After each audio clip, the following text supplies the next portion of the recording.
Welcome to yet another episode of the Talkatives Football Podcast.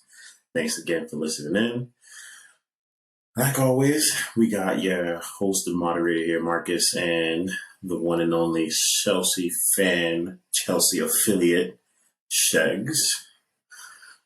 Guys, let me tell you, man, this weekend wasn't a great weekend for your boy here. As you may know, I'm the Manchester City fan on this podcast here on the panel, and let's just say it wasn't our brightest moment this past weekend. So, when Chelsea loses, I'm always the one that getting them on, so I'll take my lashings today. So we'll start off, rip off the Band-Aid straight. So I'm gonna let you go first. Go ahead, give it to me. Go ahead.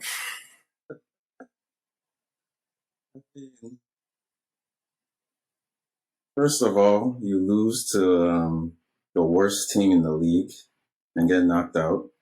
In my defense, that win puts them at 9 in a row. Carry on. Puts who at 9 in a row? Southampton? No, Manchester United, bro. Oh, okay. That puts them at 9 on the spin, bro. I'm not talking about Man U yet. I'm talking about Southampton. Oh, okay. So, all right. A useless cup match. That's fine. Well, it happened and it was still very fun to watch. You guys did nothing that game. I guess you thought it was just like, it was an easy match against Southampton, but you're right. Carabao, I guess you guys don't really care about Carabao. We've won it the last six out of 9. 6 out of 9. So like, I don't really blame the boys for the performance they put. Plus, Pep likes to tinker with things, and he started off our back four. Once I saw our back four, I knew we were serious. We had a youngin at left back. We had Laporte and Kyle Walker as our center backs, and we had João Cancelo as our right back. And we know the way João Cancelo, we like to play João Cancelo. He's not really a back. When we have the possession, he drops into the midfield and acts as an extra midfielder. And we play 3 at the back. So realistically, we had a center back rotation of Laporte as our main center back, with the youngin on his left and Kyle Walker on his right. Like, it did not work out. No, it did not. Not at all. Like, I mean, it's 2 absolutely insane goals too. So it's not like it was just they dragged you down in the mud and stole one from you. They actually ran. Well, see, that's the thing. That is on Pep. Pep doing his tinkering. I don't know why. But, it helps. It helps, and I understand. Like, we have the squad that we have. Our bench runs deep, so I understand you're gonna have to tinker a little bit in order to get some guys into the roster. Make sure everybody is happy and everybody gets some playing time, because you can't, as talented a roster as Manchester City is, as talented a team as Manchester City is. Well, it's a unit. Everybody needs to be on this thing together for it to run together. I can understand giving minutes to youngins in the lowest cup, but Pep, he can't really get. Well, he's gonna get away with it because playing Kyle Walker at center back is like an insane crime against football. But yeah, I guess he wanted to prepare for the derby, and that didn't go according to plan either. What happened? So, to be honest, if not, and we're going to get to this in a moment, if not for that egregious call, we would have come out with a draw. And honestly, I would have accepted a draw. But ever since we've come back from the World Cup, our top guys just haven't been shooting. Haaland aside, this is the Manchester Derby makes it the first 3 consecutive matches he hasn't put up a goal or an assist all season. So that in and of itself is surprising, but I look at that and I don't really blame him, because since coming back, the main guys that were giving him, the service, they haven't been hitting. Phil Foden hasn't looked the same. Kevin De Bruyne, he's still walking with the stench of Belgium on him. Um, Rodri, my goodness, I don't know what the heck is going on with Rodri. That his performance against Man United, yo, you would think we were playing with 10 men down. Man, the man was non-existent on the field, on the pitch rather. Mahrez, I can't even get upset with Mahrez because he's what he is. When he's on, and more majority of the times he's not on. So He shows up every now and then, though. yeah, but it's too few and far in between. Jack Grealish, I think now we're starting to really see the money's worth because this season he's been on a good tear. He's been giving us an ample production, not production worthy of his price tag just yet. But we're starting to see some things. I think. Yeah, exactly. We see what he does now, like more often.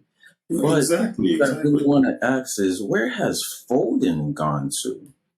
Fam, yo, honestly, Foden, I was just thinking, when I saw this dip in form before the World Cup, I was thinking, okay, the World Cup's coming up. He's gonna play a main role in England. He's saving himself. These things happen. So I'm like, okay, it's fine. He's gonna go into the World Cup. He's gonna have a great, do great, perform great, and then he's gonna come back, and things will be smooth sailings. no. The stench of work. I should have known there was going to be trouble when looking at England and seeing what the manager was doing. His name escapes me at the moment. Southgate. Okay. How Southgate was handling that team. Excuse me. The Phil Foden barely played. Jude Bellingham barely played. Like, It's really perplexing. You take these players and you send them to the World Cup, and then they come back worse. And you see with Foden, you see with Phillips. Okay, Haaland didn't go, but let's talk about Haaland after this. Mahrez shows up. I don't know. Hey, I just love to wake up and just see a Man City L. It's beautiful. And wait, aren't you now on level in the same amount of points with Man United in the league? no, Man U is below us. Man U's in fourth. They're on the same points as Newcastle, I believe. Okay. All right. Hmm, let's give this one. Let me actually check the table again there. Make sure I get that right. Pretty sure they're on the same points as Newcastle. Let me see. What the heck? Yeah. Arsenal 47, City 39, United 38. No, both United's 38. Newcastle and Manchester. But Newcastle has a goal difference of 22. My Oh, gosh. yeah, like that's amazing. Newcastle scoring. But all right, before we move it back to Haaland real quick, let's talk Man U. In the league, first of all, but they are Mhm. scoring a decent amount, at least more than you know. But now let's talk Man U side of things. So what I'm impressed about is Rashford. The guy is in scintillating form. Yeah. Now I'm just thinking. My question is this what we're going to see going forward? Or is this just another one of Rashford hot streaks? Because he's had those hot streaks. Now granted, he's had a plethora of managers. He's had Mourinho. He's had Ten Hag. He's had Ralph Ragnick. He's had, Ole Gunnar Solskjaer. So he's gone through a couple of managers. And while he didn't perform under Ralph Ragnick, under Mourinho and under Ole, he had his hot streaks. Now, the issue with Rashford that has always been the thing is consistency. I don't think he's ever been able to put together like a full on season's worth of performances. At least a performance that you would expect from one of your main forwards. Well, I think Rashford right now is this definitely his hottest streak, and definitely the least likely to continue. He's definitely because you can't. What is it like 8 consecutive home games he scored, and then he scored a brace against in the cup. I think he showed up against Man City. It is his team now. Like that's his attack, like 100%. Mm-hmm. But like another really hot striker, he's definitely gonna plateau. I also wanted to ask, like, is this one of our other Chelsea fans' predictions about Haaland coming true? Which About was Haaland dropping off significantly in the second half of the season? no, no. We're just seeing a slight blip. I mean, it is what it is. Right now, the players around him aren't playing up to par. What we're seeing when we see City play is my guys having to drop super, super, super deep, and having to come and pick up the ball just to get a feel of the ball, just to get some touches. He should not be That doing that's that at all. that. I What you just say? son, he should not be doing that at all. Like That's his what I'm job is saying. leave it and higher up the pitch and just shoot and pass That's it. what I'm saying. Oh, He needs to be right in front of the opposing center backs.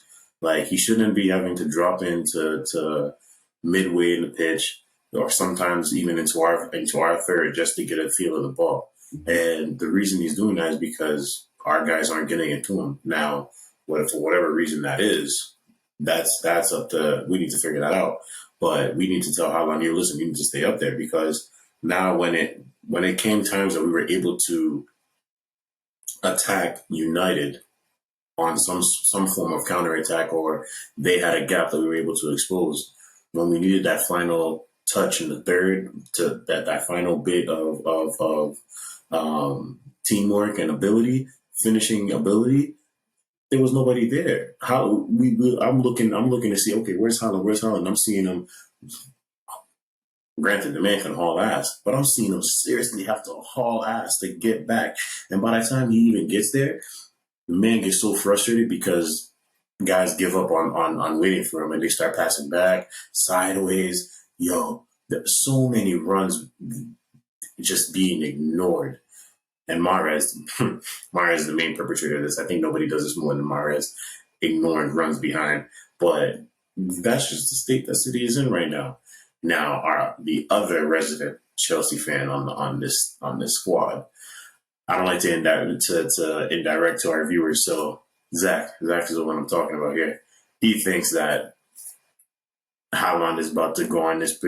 Basically, if you're an American football fan and you've heard of Max Kellerman, remember what Max Kellerman said about Tom Brady and the cliff.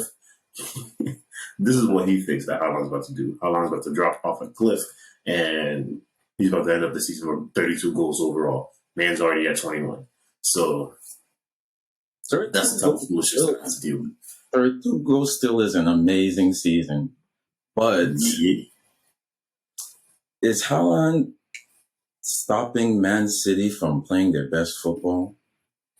Because now you have like this amazing striker who can score, but he's not really a Grealish or a Mahrez or a Sterling or someone that's really up there that can really ball like, let's say, someone like Alvarez. Are the Now, when allegations? you say really ball and you bring up Alvarez, what exactly? In terms Because of like if you build up play, in terms of cutting it back, recycling possession around the box, in terms of like actually being involved in the build up and not just being at the end of things. so I think he has the capability to be involved in the build up. I mean, we've seen quite a number of goals and he does have quite a number of assists on the season already, and that's just from him, being part of the build up play. I can bring up the exact stats for you, but I understand.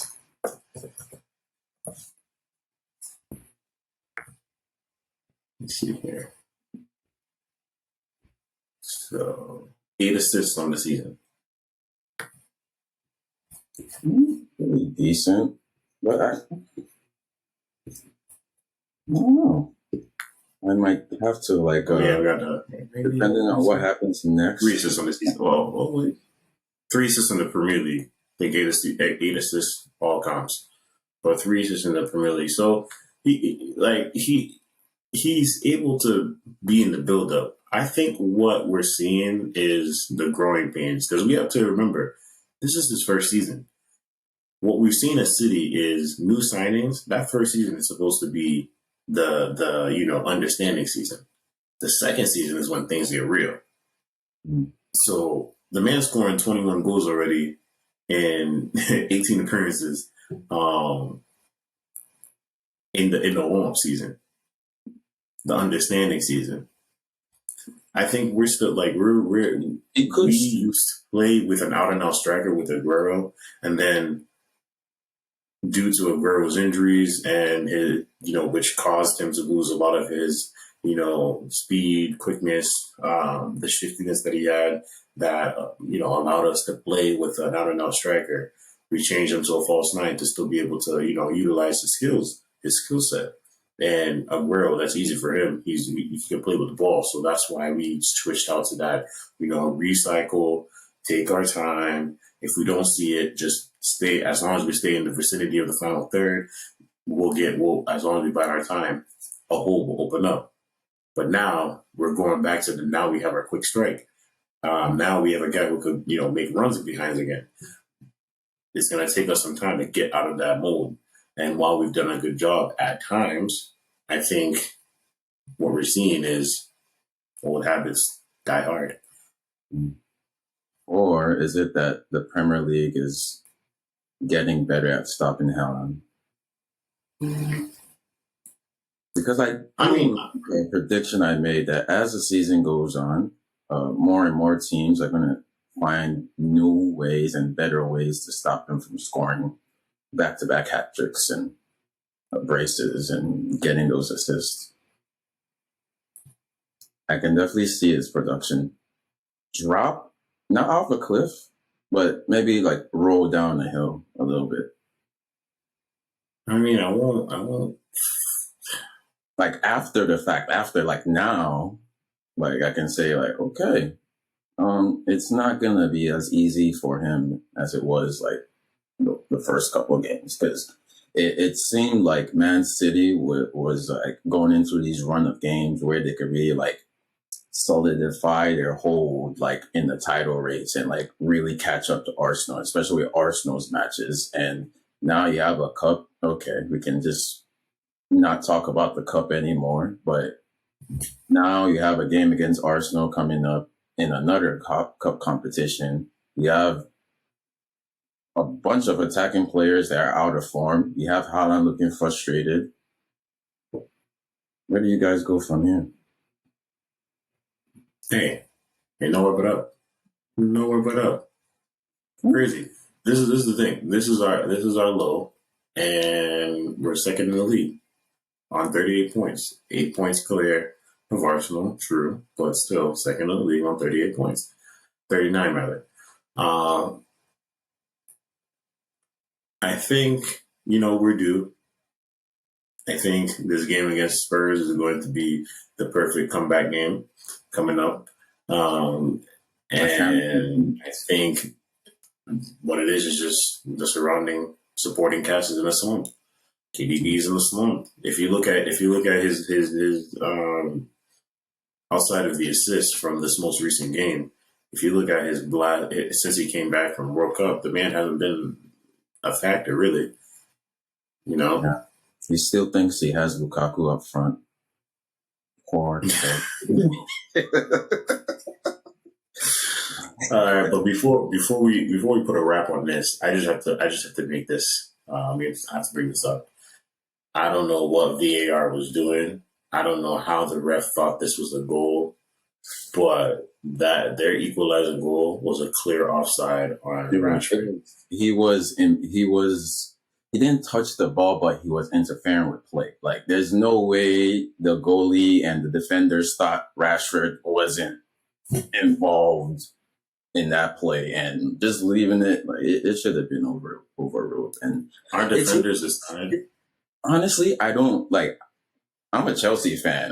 Like it doesn't bother me taking you guys consider the goal, but looking at like the way like Premier League refs come out after the fact to insist that they got it right, even when you can like go and read the laws, is it's embarrassing. Like I hate refs more than I like incompetence more than I like love seeing Man City lose.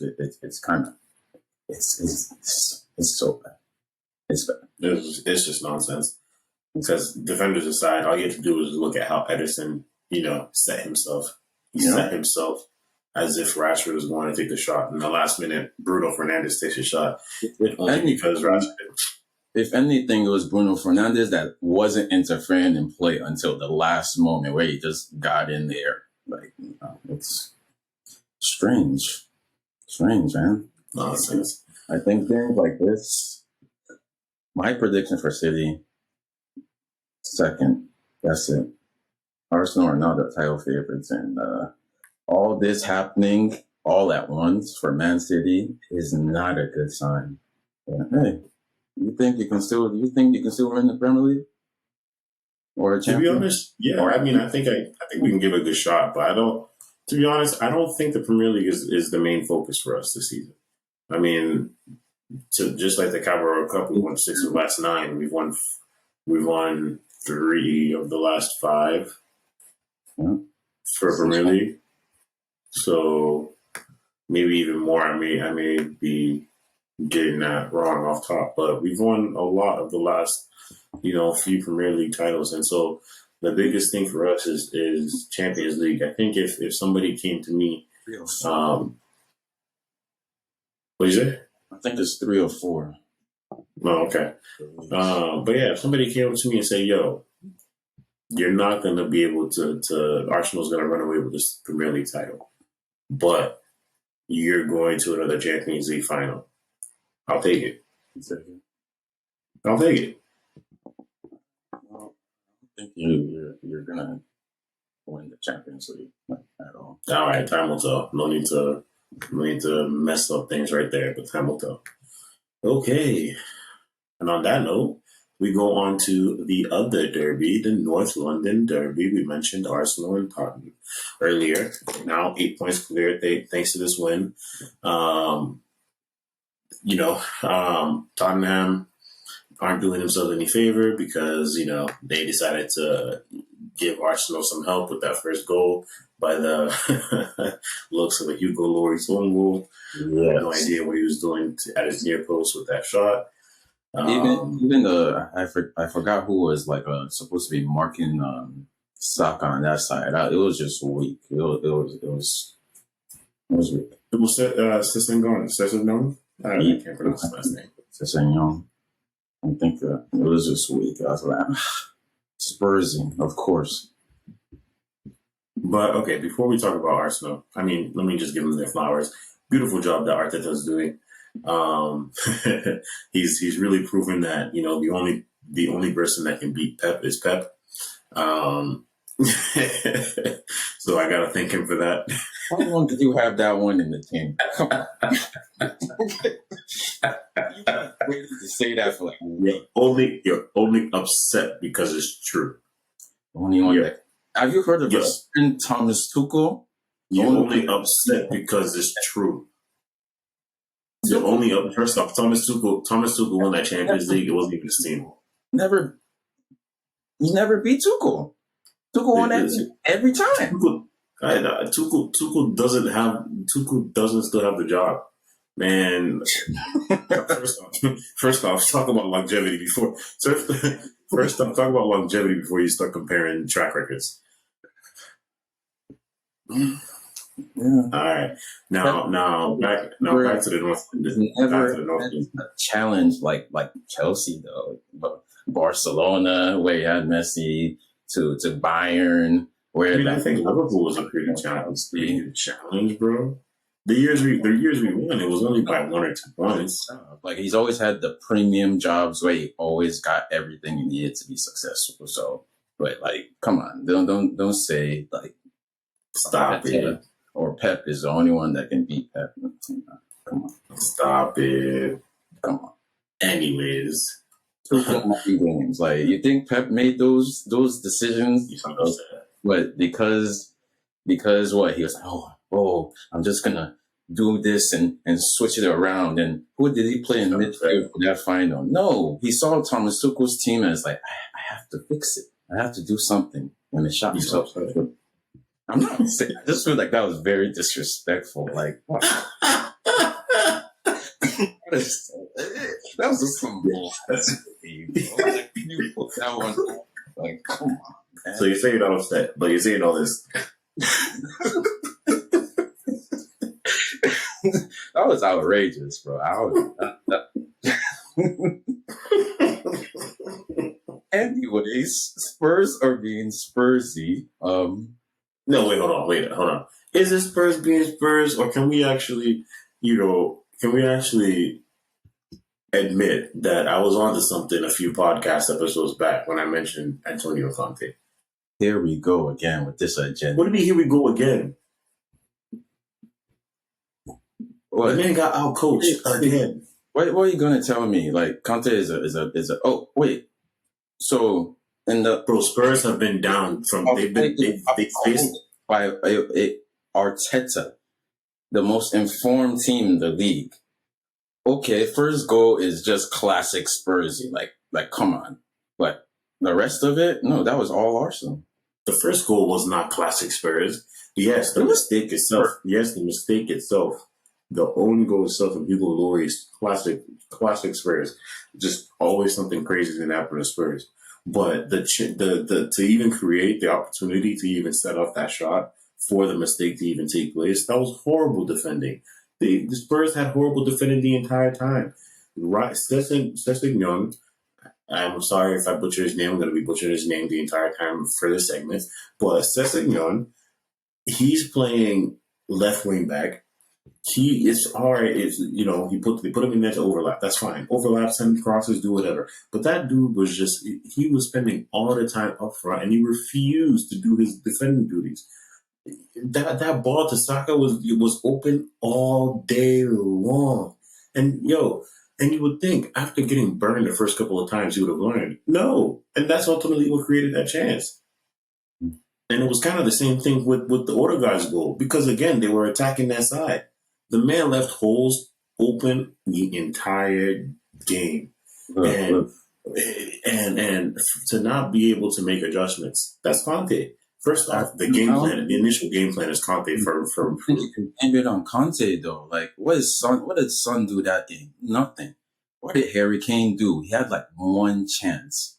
Richarlison came on and did nothing. Like, you're acting like Spurs have this like insane squad that should be challenging for like Premier Leagues because it's Conte in charge. I'm not saying that they should have an insane squad. They just have a woefully just incompetent team.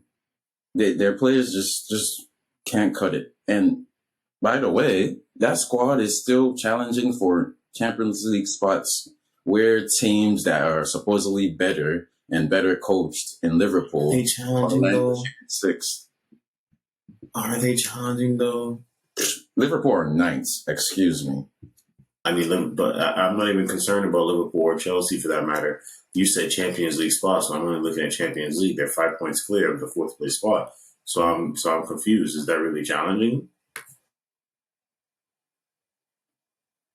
Mm-hmm.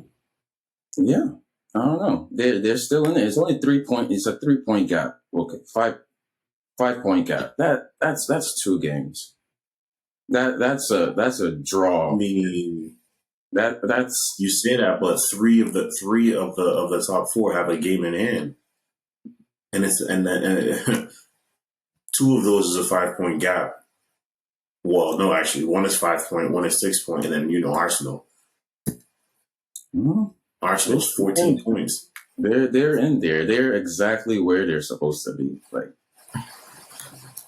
Conte can only do so much, and we've come to this like conclusion earlier. Conte can only do so much with that team, but he's not a miracle worker. There's only so much Conte can do. Like, I think the game has moved on past Conte's style. If he isn't trying to evolve, then this is what you see is what you get. he doesn't have If he isn't the. trying to make changes, what you see is what you get. I hate that you're making me defend Conte to this extent, but he does not have the players play his preferred style. That's not Conte's style. And what preferred style is that? He's been at since his Chelsea days. What preferred style is that? Park the train station. Oh, the part where you have a defense that works and keeps clean sheets. That's not happening. That has never happened at Spurs. He has been unable to reproduce anything close to any of his other teams in that defense. And I don't think that's not a Conte flaw or a mistake on his part. It's the whole club, the structure of the club, and the players he has to work with. Hmm. All right, fair enough. Last question on this match, and then we can move on to the next. Arsenal right now they're 8 points clear at the top. Mm-hmm. Can they keep it up to ultimately secure their first title in quite a bit? I think, in my opinion, they only have really two challenges left. I think they have Manchester United coming up, and then the match against us. I don't know which one comes first. I'm not talking about the cup tie. I'm talking about Premier League. I'm not sure which one comes first, but I think it's on Sunday. They beat. Yeah. I think it's Man U on Sunday for them. Okay. They beat Man U and they beat us. I'm willing to concede the title. I think those are the last two obstacles. Because then at that point, it's going to be their schedule is going to be pretty. Yeah, are they pretty? They don't have Europe this year. Do they? Let's see. Yeah. Whoa. Wow. This is an amazing schedule for them. They have how many Premier League games left? And like this looks like 10 and like a game against Man City in the FA Cup. Yeah. It looks like they're home and away. If they can secure points against Man City, like specifically, then that's it. Congratulations. They continue what they're doing. This is a done deal. That's what I'm saying. I think it's too late for like the idea of like any type of like total collapse to happen here. Like Arsenal against Man U, I can see them getting away with it.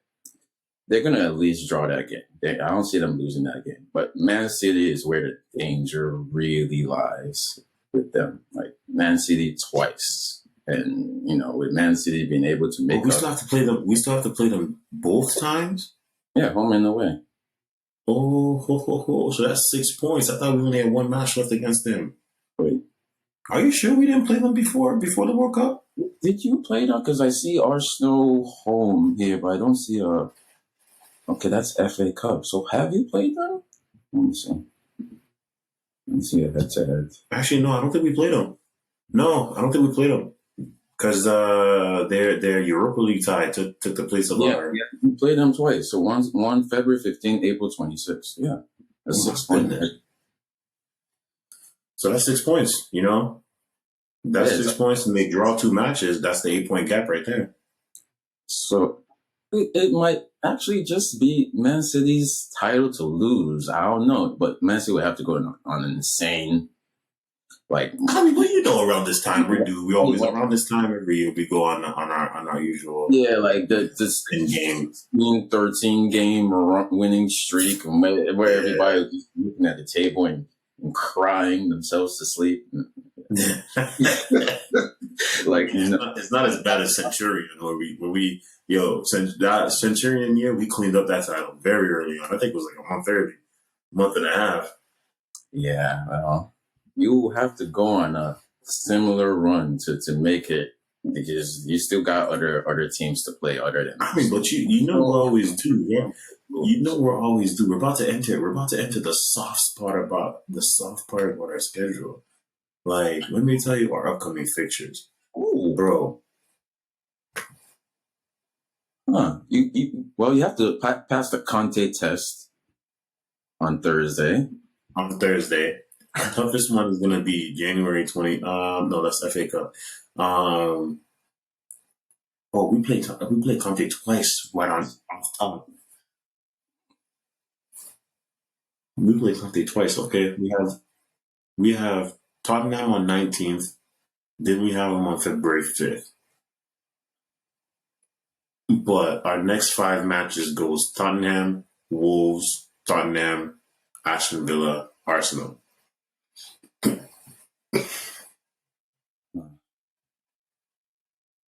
I'm not gonna lie, the only tough matchup I see there is Arsenal. And then after that, we have Nottingham Forest, and then a tough match against Newcastle, and then Crystal Palace, and then West Ham. Now, the only thing is, around that point, we do have Champions League in between, but that's Yeah, against RB Leipzig. yeah, that's well, yeah, we'll see. So yeah, man. Around this is the time. This is usually the time our schedule gets a little bit light, and we can get on that run. So You have you might take that back. game. I think is it the second and last game? Okay, no, that's not the full schedule. Okay, that's like 6 games to go. That's when you face Arsenal at home. And then you have like a match against Chelsea right at the death. That could be the game where Chelsea decide to show up and just end Man City's title dreams. Yeah, all right. I'm calling it now. Man. First off, you need to be trying to get into the what's the new European tournament, European League, Whatever, bro. Euro League. Is that what it's called? Stop pretending you don't know what that competition is called. I don't know. Stop. I called the statue of Chelsea. Ooh. Oh man. Oh man. Oh man. You say that, but it's like even if when we eventually qualify for the UEFA Conference League. I'm sorry. You're being serious. You're being serious. I'm sorry. That would still be one more trophy that Man City doesn't have. Okay, so yeah, we I think typically I would feel offended, but I'm all set. You can have the That's fine. We just win every trophy that's available to us, like in our club history. So yes, available. Don't say available like you had options. Say you win the only trophies you can obtain. That's fine. That's fine. Conference League, like really, but we're gonna be cooking next season with these signings that we have. I do think your team next season with the signings you made is going to be quite scary. Going to be quite scary.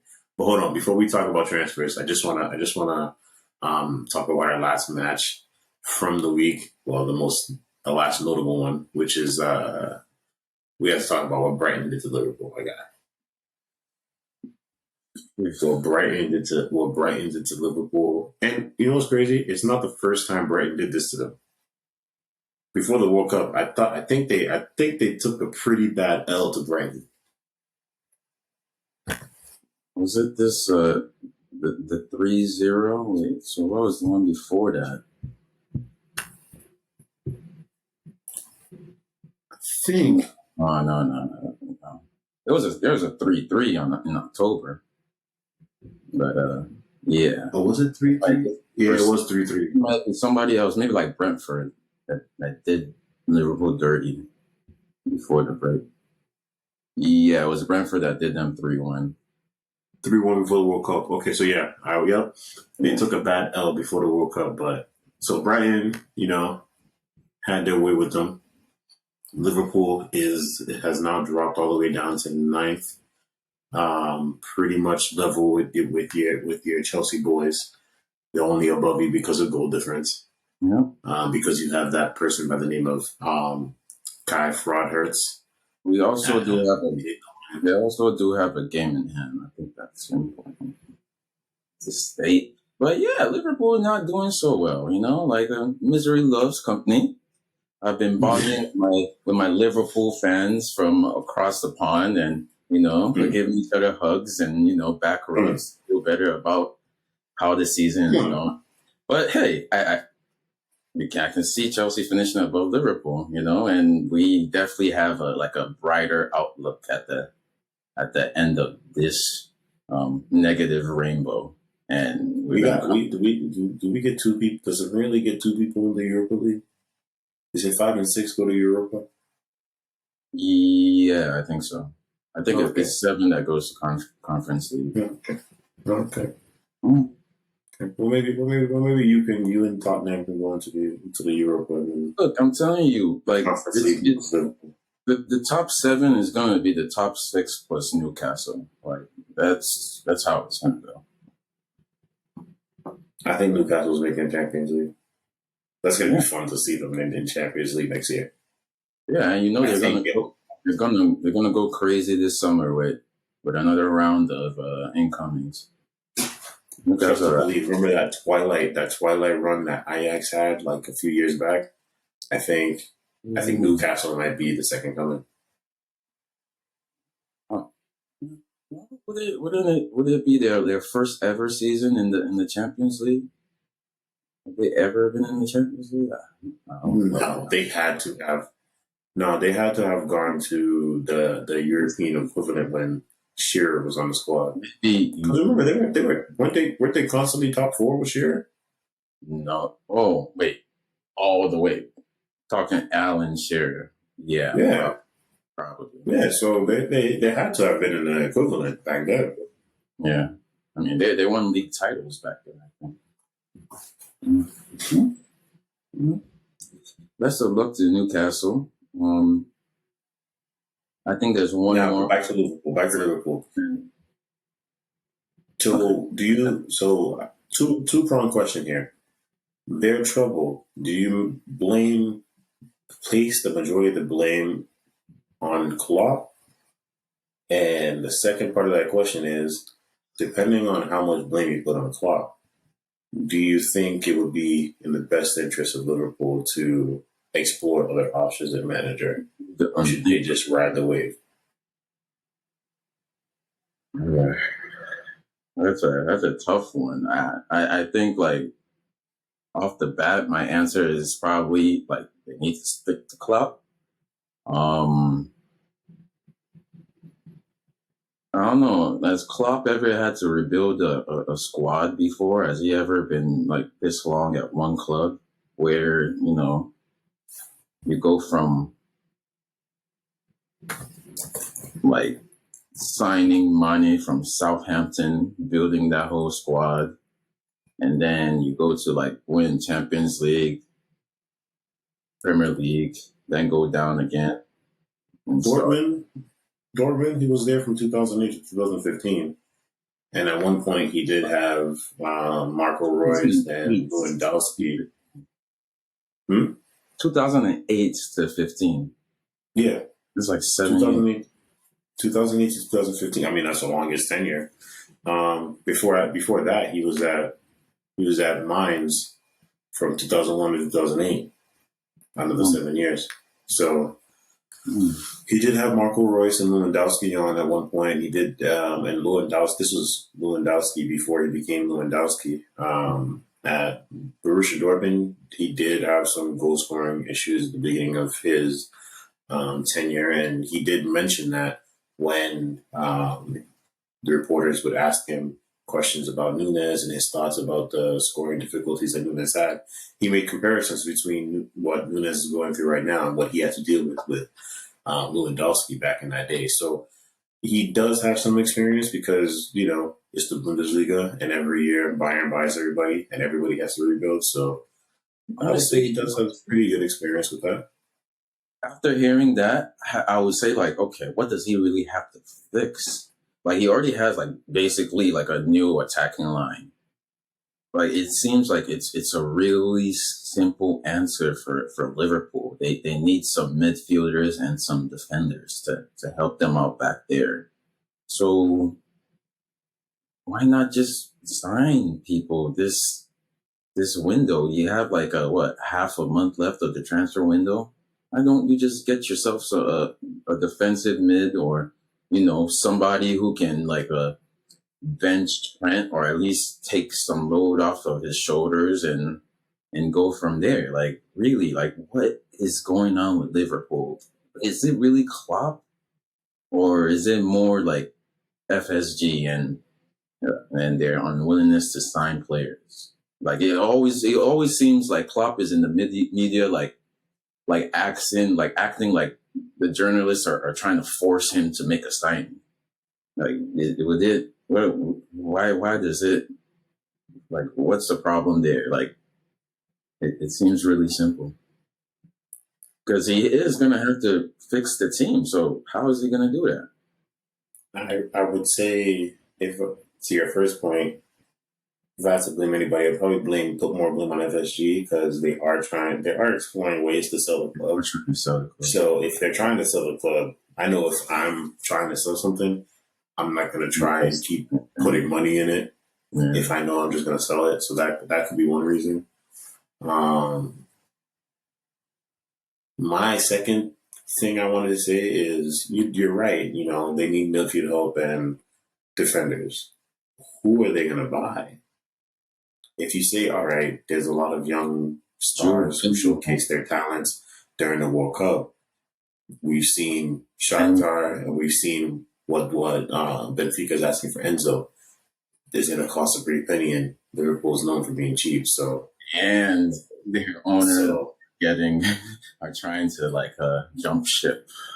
So there's that. Second is, let's say money wasn't even an issue. I still ask you, who are you going to sign?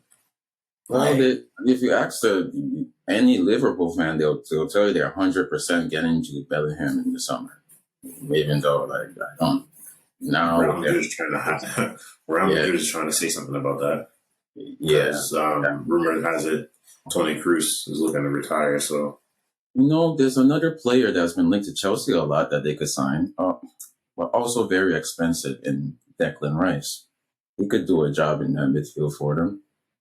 Just Declan, West Ham is not going to take anything less than 90 million euros.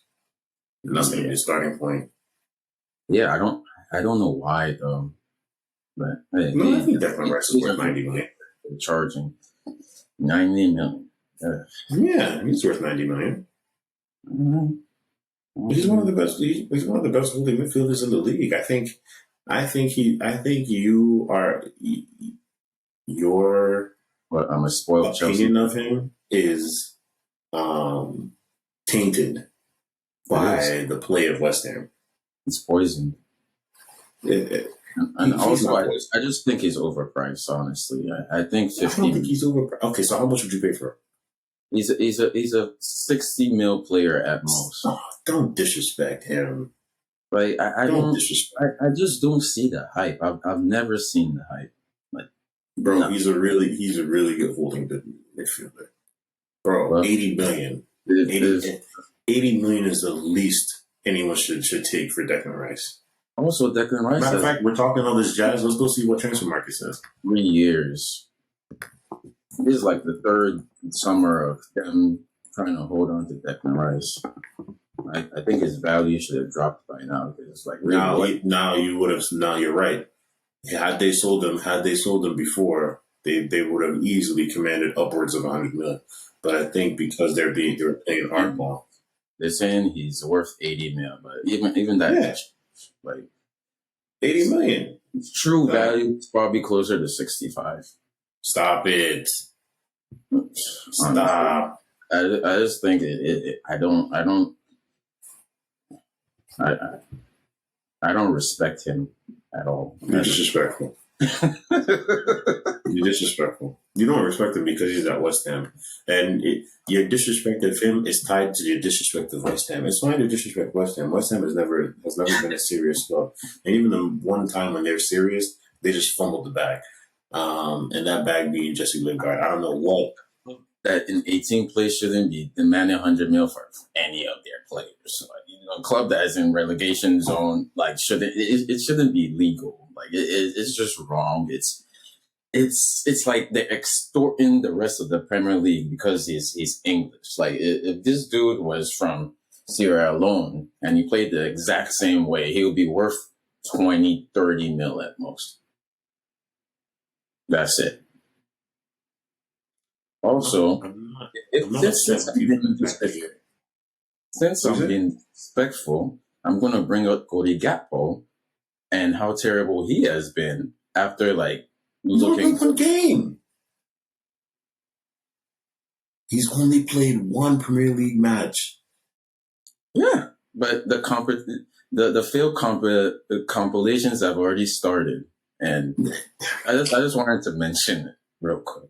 Man, rest. Wow. Rest. He's only played one game. Rest. It's not like he's Nunes who's been here for at this point half a season and the guy has really shown nothing. Now, if you want to talk about compilations, okay, I have nothing in defense of the guy because some of the chances he's been missing is just incredulous. It doesn't matter. It doesn't matter if this is your first time in a new country or not. But Nunes is a different discussion. But go to Gakpo, leave that guy alone. We just got there yesterday. Hey man, the Premier League it's a tough place to come to. So yeah. Yes, but it's a tough place that can give you one game to settle in. Wow. Man, already starting to make judgments off of one game. Well, since we're on the topic, it's been a heavy transfer window. It's been a heavy transfer window so far. I think my favorite transfer has been. This might sound ridiculous, but I really like Pablo Sarabia from PSG to Wolverhampton Wanderers. I think Wolves need help any way they can get it, specifically attacking help, because ever since this dude got his concussion, the Mexican forward, ever since he got his concussion, he hasn't been the same. Ever since you guys stole Jota, they haven't been able to score. I say you guys, but ever since Liverpool stole Jota, they haven't been able to score. So this Sarabia is going to be a nice fit. Should add some creativity to the pitch. Should add a little bit more pizzazz and flair when they're trying to finish off some moves. They also still have their record signing out. Pedro Neto is out, has no return date. Sasa Kalajdzic, cruciate ligament injury, he's out, and that new signing should definitely help. And Wolves actually aren't they're in a weird space where you know what they're capable of. You see it, even against Liverpool today. You can see the speed and the pace they have on the wings, and they still bring on guys like Diego Costa off the bench, and they made a pretty deep run in both cups too. So yeah, it's unfortunate what's happening to Wolves. Hopefully, they just need to put it together. But I do like the signings. They just need to put it together, But I will say the one confusing player is Traore. I don't know of any other player that can show you flashes of brilliance and just nothingness all at the same time. It's he does it just to remind you that he can, but he's not going to. It's because when that guy is on, he's literally unplayable. You cannot do anything against him, with him. It's Raul Jimenez still in there. They have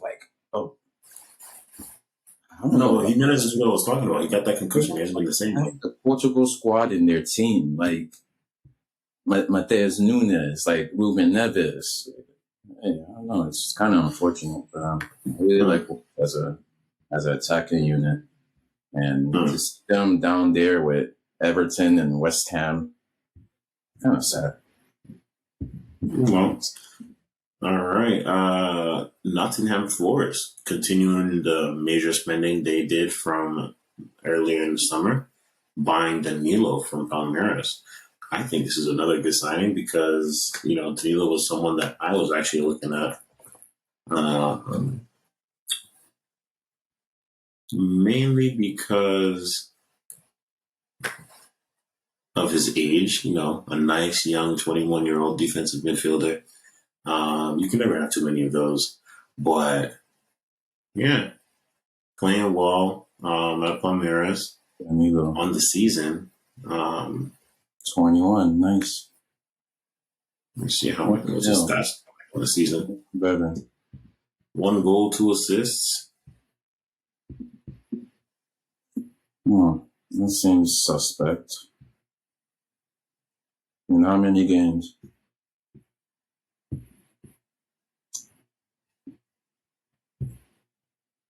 34 appearances. That seems a little suspect. I mean, he's a defensive midfield. I mean, how many times is he going to be in the final third to be supplying like that? He's usually the first pass in the build-up. I thought it was a winger for some reason. Who's that? I thought it was a winger for some reason. Oh, But speaking of transfers, are we going to talk about the elephant in the room? okay. Bring it up. I was tired of talking good about Chelsea, but bring it up. Go ahead. You have not said one thing positive about Chelsea in like 4 weeks. What do you mean? Are you sure? Pretty Are you much? sure? I Yeah. mean, we haven't said anything negative this podcast. The opportunity to trash talk my team. I let you Are off you, today. I asked you constructive questions so I can, like repost them later when you lose again. So yeah, so that's being kind. We didn't talk that much trash about them today. That's being kind. all right. Well, we have two new signings, and we also have like three new points. And actually, I think we signed a defender also. Yeah, you did. Debut, we signed Fofana. That's like four now. I guess Mm-hmm. Kuku. It's not like officially official, but it's been done. Cuckoo, I don't even count him. He's not coming until the end of the year. The season's over. Like, Definitely let's only can't. talk about the guys that are going to help you now. Honestly, like I think you asked me this like either last episode or the episode before, like Modric. How that happened and Arsenal lost him, it's just due to like the structure. We matched the amount. No, honestly, But and this is how Arsenal lost it. Shakhtar was asking for $1. Arsenal kept trying to give them 75 cents. That's the reason. And you pulled up and said, "Oh, you want $1? Here's $1.10," and they said sold. it's like I don't know. Arsenal kind of unrealistic because if you still plan on spending the same amount, but you can't like put in things like, oh, if we win the Champions League or if he wins Ballon d'Or, then we'll pay you this much. Like, no, be realistic. And like our like bonuses was like over a period of 7 years for the contract. That's like he said it's like a 7.5 year contract, and it's like if you win the Champions League in any of the 7 years, like they get a bonus, and it was just more realistic. I still don't know like if it was worth that much. Transfer market is saying it was 70 million here, so it's not like the 100 million everybody's screaming that we spent. No, But no, no, no. It is 100. Stop it. You plus spent 100. it's bonuses. Yeah. Bonuses are 25 million if, and they're not guaranteed. It's like it's an add-on. So Bro, the the only thing that's actual not, let's be honest, the only bonus that you're not hitting is the Champions League. Everything else is attainable. oh man, Marcus, like we're gonna do something about you and your club. Like you guys are not gonna win the Champions League ever, bro. Like ever. Like So wait. Why does City has to get random shots? We're talking about your transfer. We're talking about your transfer market. We're Okay. talking about your Speaking of Modric. transfer strategy with your club. Okay. Okay. Sorry. My bad. We're talking about your endless bankroll. Hey, got it. Flash it. Spend it. Talking about. See, the difference between you and us is we're winning to spend. That's But where your money's coming from. I always thought FFP was gonna cancel City first, but now it's looking like it was always gonna be Chelsea. We are actually making legal business transactions. We are using our winnings. You know how much we won from the Premier League last season? Bro, we are actually using our winnings. What money are you using? That's the question. I don't know, man. We just have. Y'all spent $200 million last summer. What are you, FFP? Y'all spent questions right now. Y'all spent $200 million last summer and won nothing. What prize money did you use? Where was the prize money to offset? Bro, it's all right. It's fine. Like, I'm sure the investigation will be nice and swift. Like, bro, like we're going to be playing in the Conference League anyway, so let's get it. And stripes. And stripes and chain and ball and chain attached to your ankles is your business. No, I actually think that it seems fraudulent on the front, but it's a new ownership group, so I don't think FFP is going to like try to take the club out for spending crazy all this money like in like our first year or first 3 windows. And also, I think you guys are going to sell a lot in the summer. If you look like be a chance. Also, there's going to be a clear out, and if you look at this, literally every signing we've made, like it's been like a 6-7 year contract for them, and that money is divided in the books over a year. So if 70 mil for Modric is divided 10 million a year for the length of his contract over 7 years. So there's some creative accounting going in, and we're gonna get away with it. Probably. Good luck. We probably will get away with it. Good luck. All right. Last question before we wrap up the episode. And this is mainly just out of my own curiosity, bro. What's up with Mendy? So are you guys back? Are you guys officially back to Kepa, or is Mendy just injured? Mendy has a broken finger or something, and he was also coming back from a shoulder injury, so it's just another setback for him. Kepa looked good. I mean, Kepa is such a fascinating goalkeeper because nowadays you have these games where he keeps a clean sheet and makes insane saves, but then you have like that game against Man City where he can't. He has short arms like a T-Rex, and he's flapping at crosses. It's insane. Shout out Kepa though; he's doing a good job. Okay. Mendy being out, it's been scary. That's another thing. Mendy, the keeper who was like what was it, best goalkeeper last year in the world. He's been out like basically the whole season. Probably played like 5 games, if it's even that much. Yeah. Another reason to see like when Chelsea are healthy and when we're done spending like a couple hundred, maybe like a couple more 100 mil. Oof, we're gonna be so silky. Do you hear yourself? You spent 200 in the off season. You spent another 100. Yeah. Another 120 in January. And you said after another 100, 150. Yep. Take another 150 and invest it in a biomedical company that like makes like iron limbs and give one to Conte. We're gonna. Ladies and gentlemen, you hear that? This is the same person that was calling me fan of oil money. I mean, thank you for watching. That's what we're into today. Thank you for watching. Catch you on the next episode. As always, we appreciate you. Like, comment, subscribe, share with friends, do all that good stuff.